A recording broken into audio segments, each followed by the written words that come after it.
So this is not necessarily a sermon very much different than what I've preached before, but it's definitely something that's on my mind quite a bit, and it's something that I think if you listen, you understand, and most importantly, you apply it, this will be something that is going to be a huge benefit for you in your life.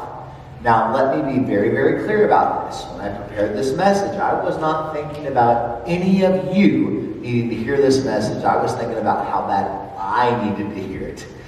So this is me preaching to me in front of you, and I pray that it's a blessing and it encourages you and helps you. So I talk about some of the former jobs that I've had, and one of the things that I did before being a pastor is I sold cars.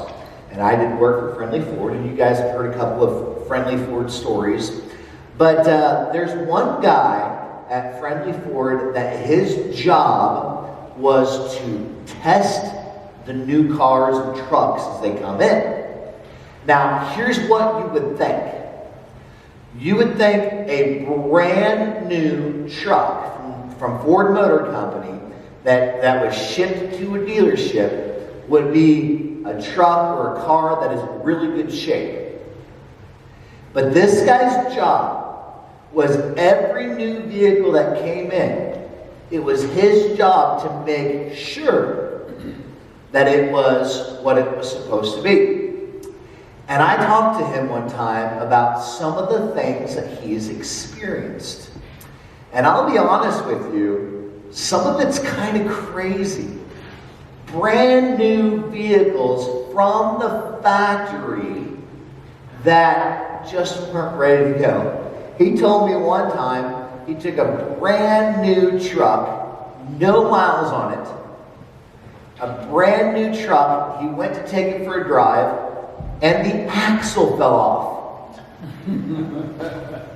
How do you make that mistake? I mean, the only thing I can imagine that was any worse is if he said to me, well, I tried to start it. When it didn't start, I popped the hood and there was no engine, That one didn't happen.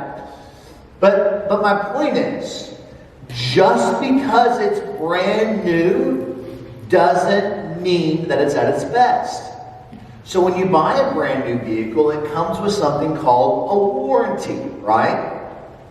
And it has a warranty because sometimes it takes a little while to make sure everything is right.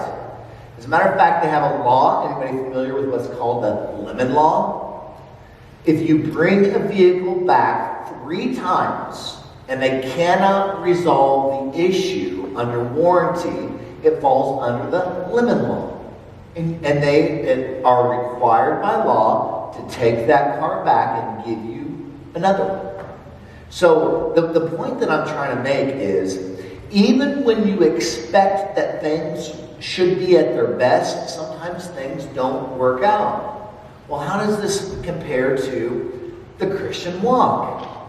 Well, sometimes when people in the world think of a Christian, they think that Christians should be held to a very unrealistic standard, as if we're like a brand new car that should have no problems and no issues. Who here is ready to say, yes, I'm a Christian, but I've still got issues? I've got issues too, guys.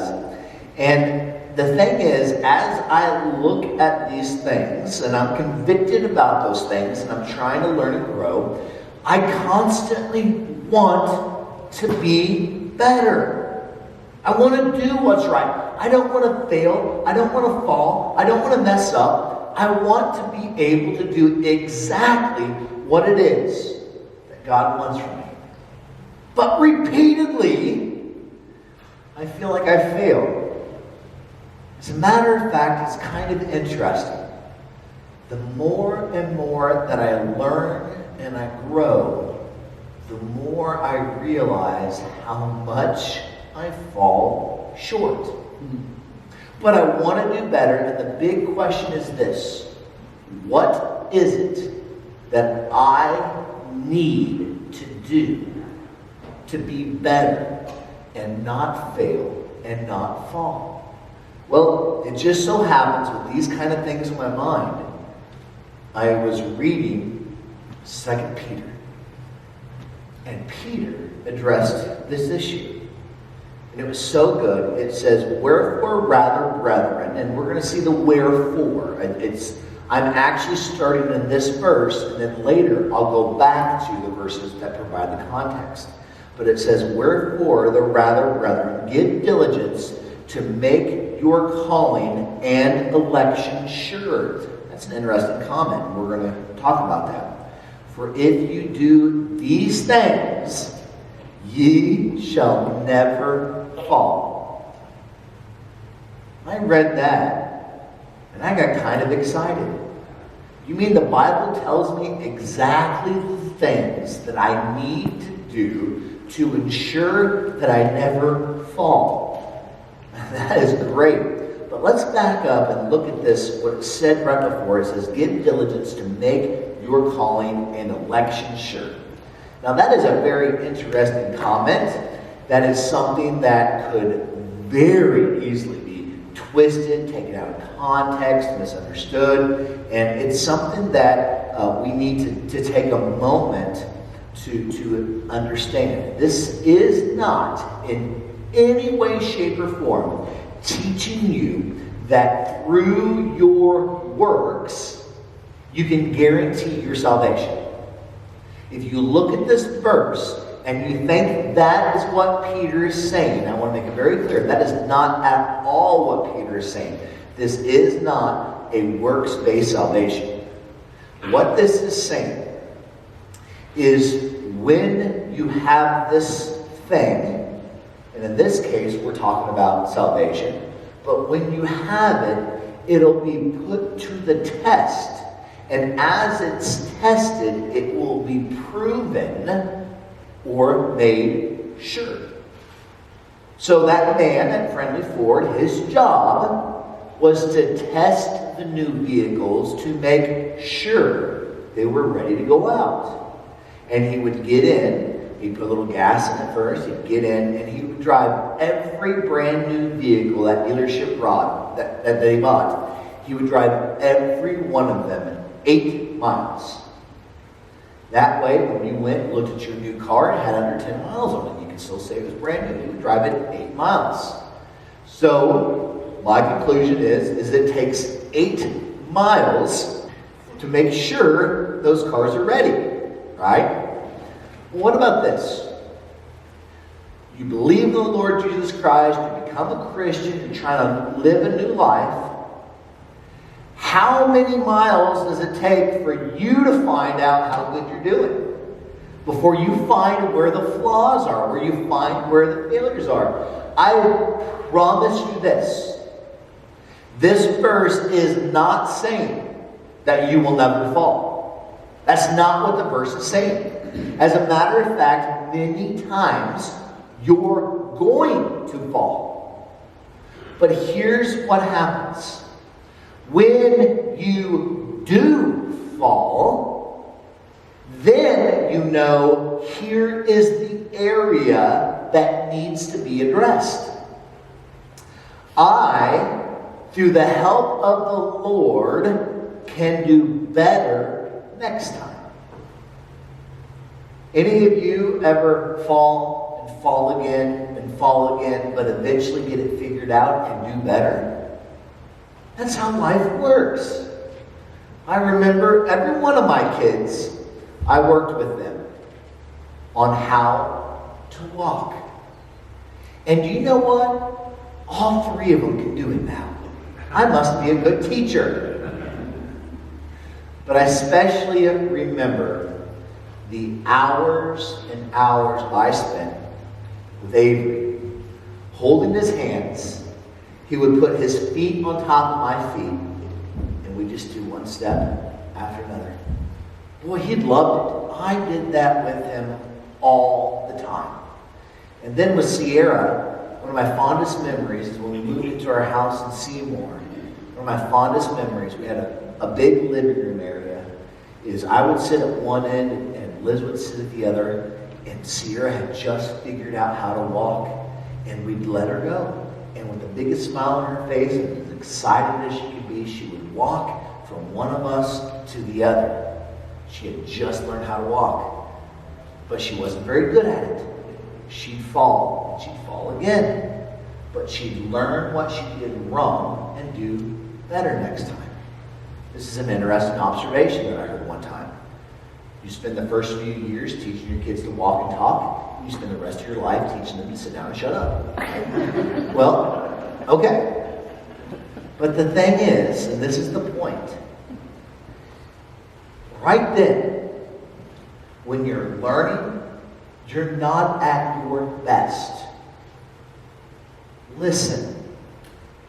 Guys, this is the lesson that I need to understand. Just because you fall, just because you failed, it does not mean that you're a limit. It does not mean that you're unvaluable.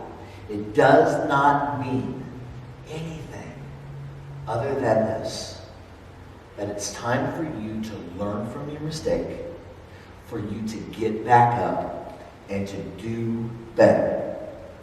I counsel people. That's one of the things that I get to do as a pastor. I have conversations with people about what they're going through and what they've done. And it's funny, we used to have this, this is kind of goofy, forgive me.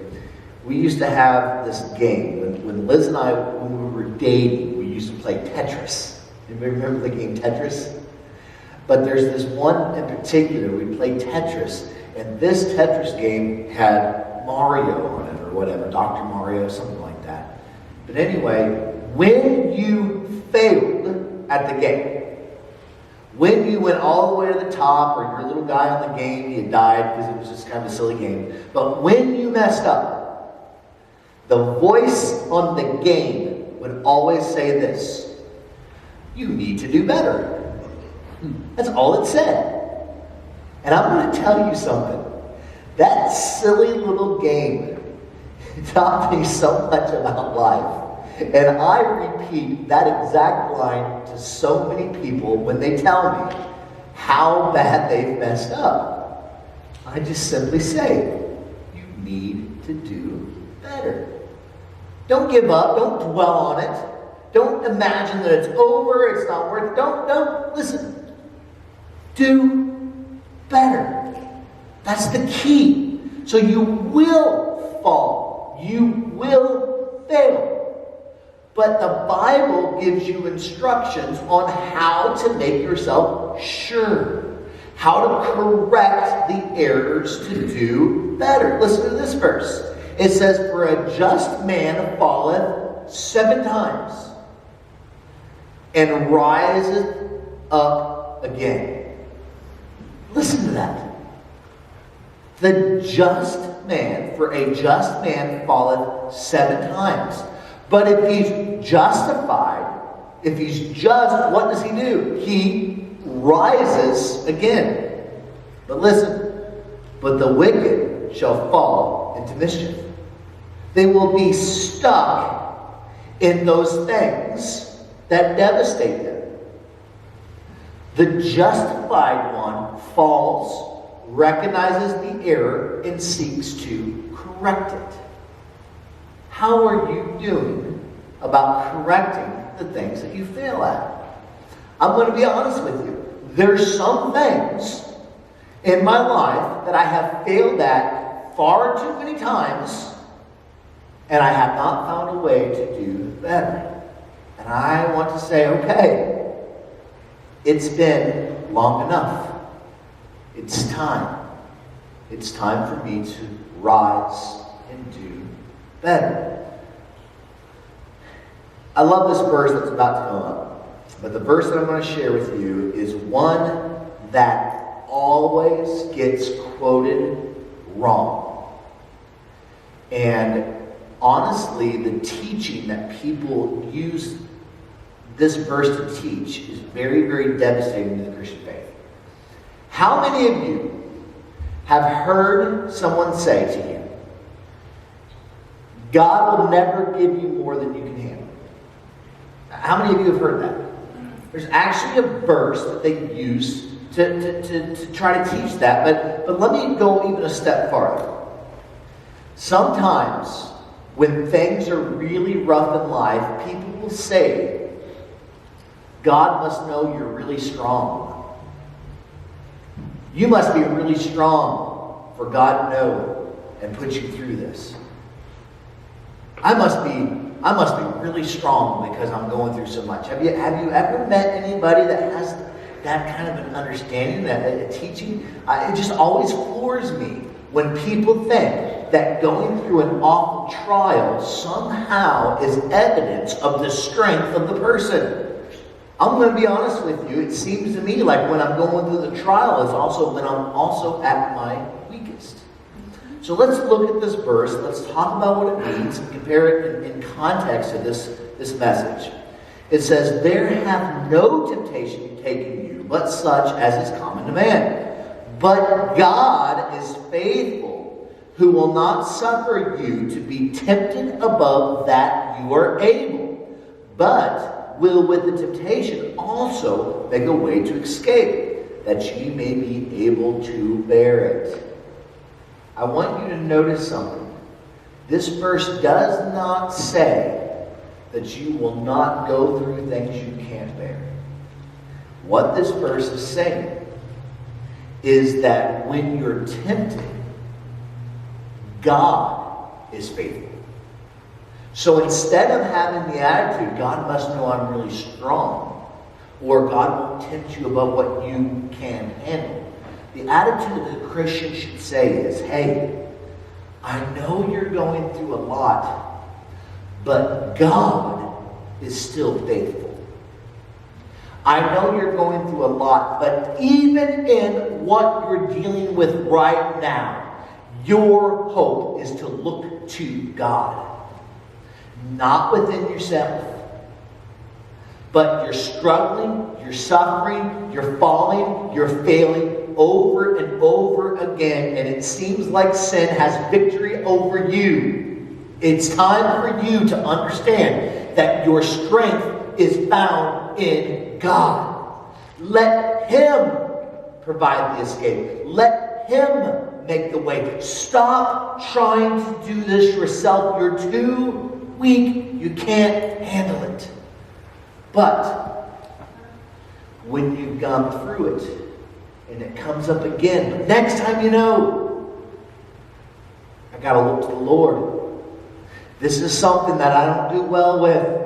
Last time, I put it in God's hands and I made it through. So this time, I'm just going to put it right in God's hands.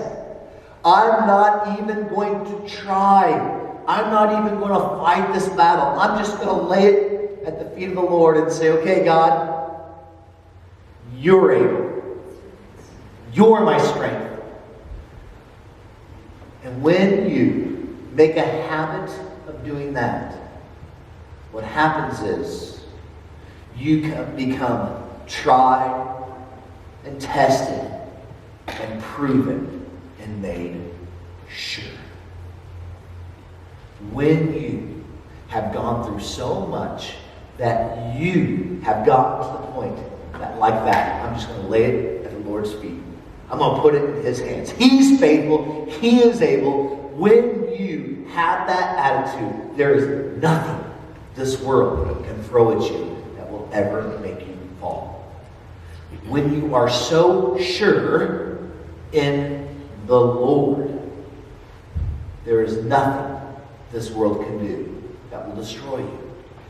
But here's the reality, the sad reality.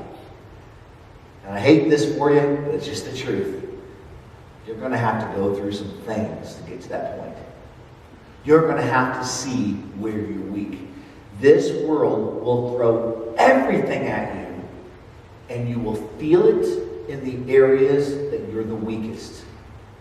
I always think it's funny when people tell me that they feel like whatever it is that they're struggling with seems to be the temptation that continually comes up. Well, here's the thing. You are bombarded with temptations, but it's the things that you struggle with that become the focus. So wherever you're the weakest, the temptation is giving you the opportunity to identify the problem and to make yourself stronger. Make yourself sure. Believe it or not, this is the reality. Trials can make you stronger. Trials can make you stronger because it helps you to identify the weakness. So let's go back to the original verse of 2 Peter that I read, and it says something, for if you do these things, ye shall never fall. And when I read that verse, I'm like, okay, I want to know what these things are. But it's kind of scary though. The question is, if I told you the things that you need to do to never fall, are you willing to do them? Because it's not easy.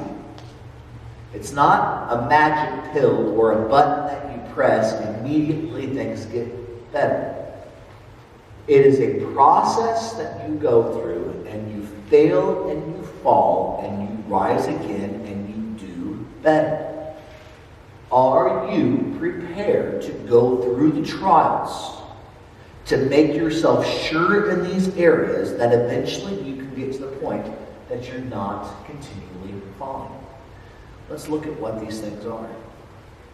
So it says, whereby are given unto us exceeding great and precious promise, that by these you might be partakers of the divine nature, having escaped the corruption that is in the world through lust. So I'm going to tell you, I would love to escape the corruption. I would love to get away from not only sin, but the consequences of sin. It says, and beside this, giving all diligence, add to your faith virtue, and to virtue knowledge, and to knowledge temperance, and to temperance patience, and to patience godliness, and to godliness brotherly kindness. Now wait a minute, this list is getting really long, isn't it? And it just keeps going. And to brotherly kindness, charity, which is love. As we look through these things, man, these are not real easy things. If you are failing in a certain area, you can look at this list and say, okay, where am I weak? Is it love? Is it kindness? Is it godliness? Is it patience? Temperance? Knowledge? Where is the area that I'm failing? Where is the area that I'm weak? Because I want to identify it and I want to deal with it. Here's my question to you, Glendale Baptist Church.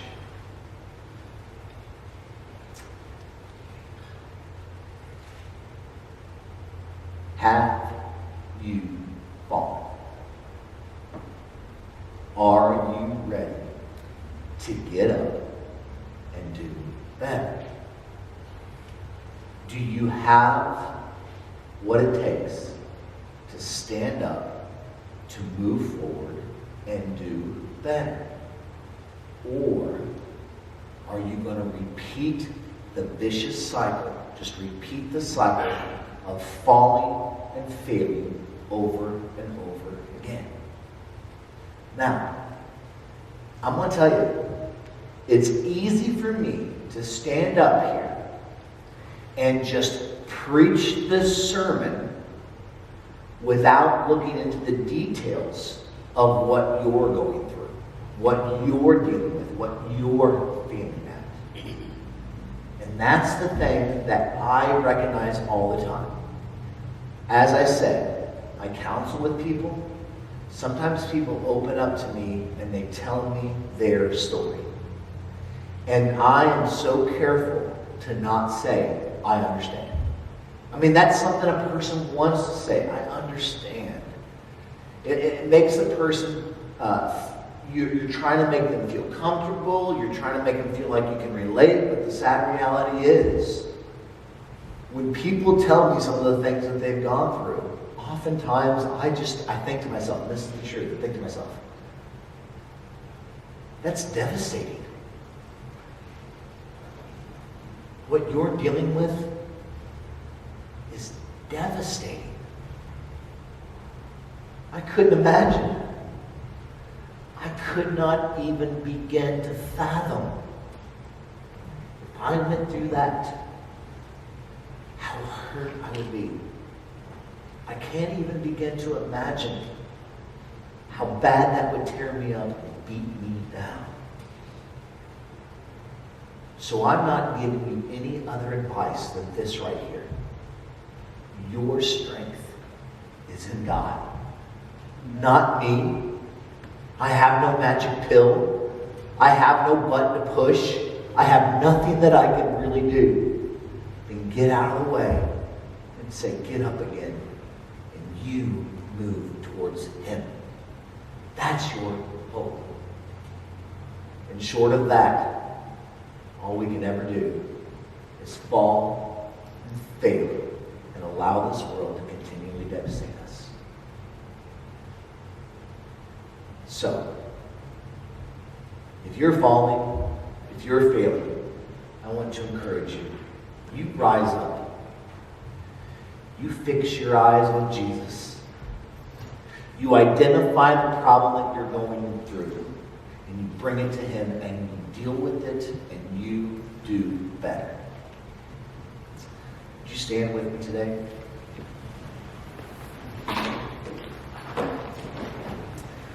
I don't know what you're going through. I know everybody in this room. Not everybody well, but I think I know all of you. But all of you have dealt with or are dealing with things that I really cannot comprehend. That I can't fathom. Maybe things in your life are okay right now, but in the future something hard's coming. Or maybe you've really gone through a lot. I don't know the situation. But while I was preaching this message, if there's something that came to your mind, if you immediately thought, yeah, there's the area that I just keep repeatedly failing at. This is the thing that I can't seem to get victory over. This is the thing that every time it comes up, I fall. And I'm tired of always falling. I want to encourage you to do this morning. Instead of coming to me and telling me about it, go to God this morning. Say, okay, God, I know you're able, because I can't do it. I'm too weak. So I want to bring this to you. Speak it out to Him. Allow Him to be your strength. If you need to spend some time and bring something to the Lord, I encourage you to do that now.